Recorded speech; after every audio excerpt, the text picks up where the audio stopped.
como todas las épocas en el país ha habido subas y bajas. En este momento es un momento tal vez un poco de incertidumbre para mucha gente al momento de tomar la decisión para una inversión.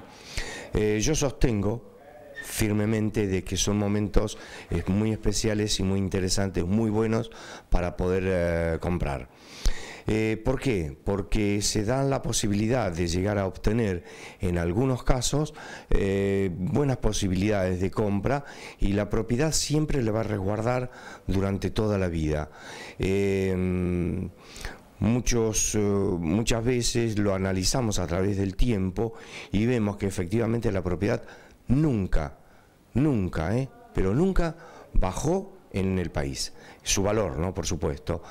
A pesar de las crisis, a pesar de algunos momentos de incertidumbres, ha bajado, sí, como en el año 2001, 2002, eso ocurrió, pero rápidamente recuperó y de ahí siguió para arriba los valores con los valores que hoy tenemos.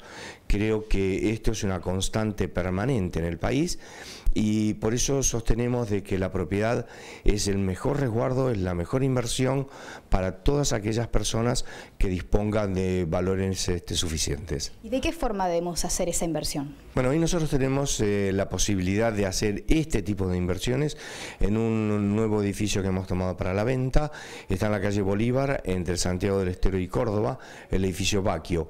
Es un edificio que ya está totalmente consolidada las losas, ya está hasta su 9º piso, tiene mampostería ya hasta un 3º, casi 4º piso, y tenemos la posibilidad en este momento de hacer una compra en una preventa que se está haciendo por unos días solamente y por una cantidad limitada de departamentos. Hay una posibilidad de, sobre el valor real de cada uno de esos departamentos, de una cifra bastante interesante o un porcentaje bastante interesante de descuento. Esto, reitero, va a ser para muy pocos días. No va a ser permanentemente, y esto, bueno, lo podemos ver, lo pueden ver o cualquiera lo puede consultar en nuestras oficinas en calle Hipólito Yrigoyen 2158, los teléfonos 493-5957 y 494-1230.